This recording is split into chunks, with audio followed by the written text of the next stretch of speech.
అందరికి నమస్తే. కాంగ్రెస్లో సీనియర్లు పరిశాన్. ఎందుకు పరిశాన్ ఉన్నారు, వాళ్ళకు వచ్చిన తిప్పలేంది, వాళ్ళు చేస్తున్న పనులేంది అనేది ఇప్పుడు ప్రధాన అంశం.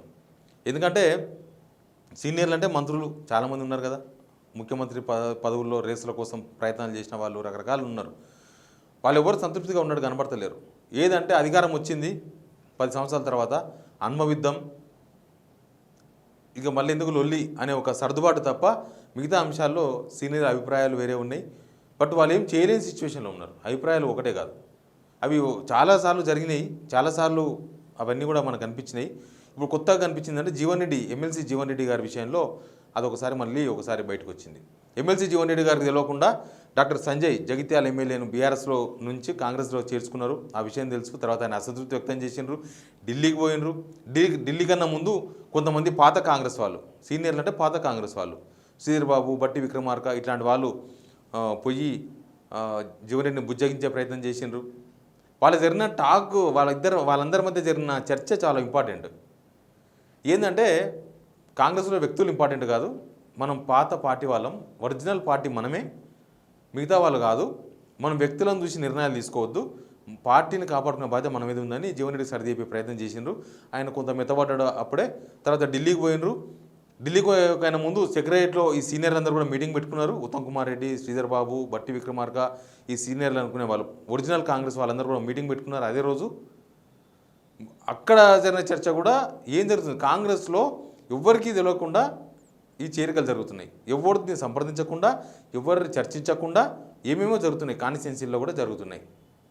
ఈ పార్టీలో చేర్చుకున్న విషయంలో రేవంత్ రెడ్డి గారు కేవలం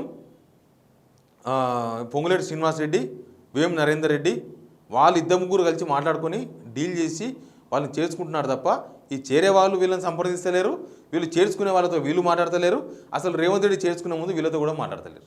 కనీసం ఇట్లా అవుతుంది, ఇలా చేస్తున్నామని. ఇప్పుడు నిజామాబాద్ నుంచి చేర్చుకున్నారు, జగిత్యాల నుంచి చేర్చుకున్నారు. జగిత్యాల నుంచి చేర్చుకుంటే మరి కరీంనగర్ మంత్రి ఉండాలి కదా. ఏ మంత్రి ఉన్నారు కరీంనగర్ జిల్లాకు సంబంధించిన వాళ్ళు?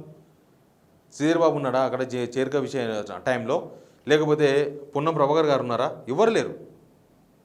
అంతా వన్ సైడ్ జరుగుతుందనేది సీనియర్ల వాదన. పోనీ వీళ్ళు చర్చించుకొని వీళ్ళు చేసేది ఉందా అంటే ప్రస్తుతం వాళ్ళు చేసే అవకాశాలు కూడా ఏమీ లేవు. వాళ్ళు హైకమాండ్కు కనీసం ఈ విషయాలను చెప్పే పరిస్థితుల్లో కూడా లేరు వాళ్ళు, ఒరిజినల్ కాంగ్రెస్ వాళ్ళు. ఎందుకు లేరు అని అంటే వీళ్ళు చాలాసార్లు కంప్లైంట్ చేసినారు, చాలాసార్లు విషయాలు లేఖలు రాసినారు, చాలా విషయాలు చెప్పినారు, కానీ అవతల వినే పరిస్థితుల్లో లేరు. హైకమాండ్లో వీళ్ళు చెప్తే వినేవాళ్ళు కూడా లేరు. పైనంగా వీళ్ళకే రివర్స్ దొబ్బులు పడుతున్నాయట. అందుకని వీళ్ళు చెప్పే సాహసం కూడా చేస్తలేరు, వదిలేసారు. ఏమన్నా కానీ ఏమన్నా చేసుకొని అధికారంలో ఉన్నాం, మంత్రులుగా ఉన్నాం, పని చేసుకుందాం అంతే. నిర్మల జీవన్ రెడ్డి ఇష్యూ కూడా అంతే కదా. జీవన్ రెడ్డికి ఏం చెప్పిండ్రు వాళ్ళు?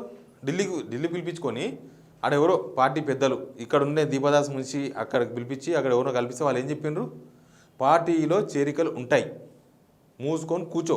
అదే కదా దాని అర్థం. నువ్వు అడ్జస్ట్ కావాల్సిందే తప్ప నువ్వేదో అడ్డుకట్టేస్తే మీరేదో చెప్పకుండా చేసిరని మాట్లాడితే కుదరదు, చెప్పరు, ఇంతే. జీవన్ రెడ్డికి అక్కడ జరిగిన గుణపాఠం మిగతా సీనియర్లందరికీ గుణపాఠం అది. అందుకే వీళ్ళెవ్వరు ఇక్కడ జరిగే విషయాలు ఏవి కూడా ఢిల్లీకి చేరవేసే ప్రయత్నాలు చేస్తలేరు చాలా వరకు. అసలు చాలామంది మంత్రులు మీరు గమనించండి, రేవంత్ రెడ్డి గారి ఇంటికి కూడా పోతలేరు. ఏదైనా పిలిస్తే తప్ప పోతలేరు. ఆయన పిలవంది పోవద్దు అనుకున్నారో మళ్ళీ వీళ్ళే వాళ్ళు పిలవద్దు అనుకున్నారా ఏమైందో తెలియదు, కానీ చాలా వరకు పిలిస్తే తప్ప పోతలేరు. బట్టి విక్రమార్క గారు ఆ మధ్యకాలంలో 1-2 డేస్కి మనకు కనిపించారు. ఎప్పుడంటే ఆ కీరవాణి పాట ఉంది కదా, జయ జయ తెలంగాణ టైంలో లాస్ట్ మూమెంట్లో ఒక బట్టి విక్రమార్క గారిని పిలిపించుకున్నట్టున్నారు. ఆయన కూడా పోయిండు, ఇంకా మళ్ళీ పోతే మనకు విషయం తెలిసేది. ఏమన్నా సెక్రటరీకి వస్తున్నారు, లేకపోతే ఇంటికాడ నుంచి నడిపిస్తున్నారు, మినిస్టర్స్ క్వార్టర్స్లో నడిపిస్తున్నారు, లేకపోతే వాళ్ళ శాఖలకు సంబంధించిన ఆఫీసులకు పోతున్నారు తప్ప ఒక అధికారిక నివాసం అంటూ లేదు. రేవంత్ రెడ్డి గారు అక్కడికి పోతలేరు కాబట్టి, అధికారిక నివాసం మనకి ఇక్కడ లేదు కాబట్టి ఇంకా వాళ్ళ ఇంటికి కూడా ఏం పోతలేరు. ఇట్లా సీనియర్లందరూ కూడా ఆల్రెడీ సీనియర్ల నోళ్ళు కూడా మూపించారు మొన్న, అది కూడా చూసినాం మనం. సీనియర్లు వాళ్ళు ఎవరు మాట్లాడద్దు, కేవలం 2 మంత్రులు మాత్రమే మాట్లాడిందే వ్యాలిడ్. ఇప్పుడు ఇద్దరు శ్రీధర్ బాబు, పొంగులేటి శ్రీనివాసరెడ్డి వాళ్ళిద్దరు మాట్లాడితేనే అధికారికంగా మిగతా వాళ్ళు ఎవరు మాట్లాడినా పట్టించుకోవద్దని ఓపెన్గా మీడియాకి చెప్పేసిండ్రా. అయినా సరే సీనియర్లు ఎందుకు మౌనంగా ఉన్నారంటే చెప్పుకునే అవకాశం లేక, చెప్పిన లాభం లేక, ఢిల్లీకి ఈ సమాచారం ఇచ్చినా ఏమి చేయలేరు కాబట్టి చెప్పలేకపోతున్నారు. ఇక ఒకవేళ వీళ్ళు ఏదైనా విషయం చెప్పాలనుకుంటే వీళ్ళకన్నా ముందు రేవంత్ రెడ్డి రిపోర్ట్ చేస్తున్నాడు. అక్కడ వీళ్ళకన్నా ముందు రేవంత్ రెడ్డి సమాచారమే రీచ్ అవుతుంది హైకమాండ్కి. హైకమాండ్ అంతా కూడా రేవంత్ రెడ్డి మీదే కాన్సన్ట్రేషన్ చేసినారు, రేవంత్ రెడ్డినే నమ్ముతున్నారు.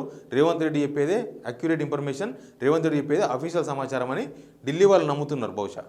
అందుకే వీళ్ళు సమాచారాలు, లేఖలు అన్నీ బంద్ చేసేసారు. ఏమొద్దు, ఏమన్నా వీళ్ళు మాట్లాడుకొని గుసగుస మాట్లాడుకోవాల్సింది తప్ప సీనియర్లు ప్రస్తుతం ఏమీ చేసే పరిస్థితులు లేరు.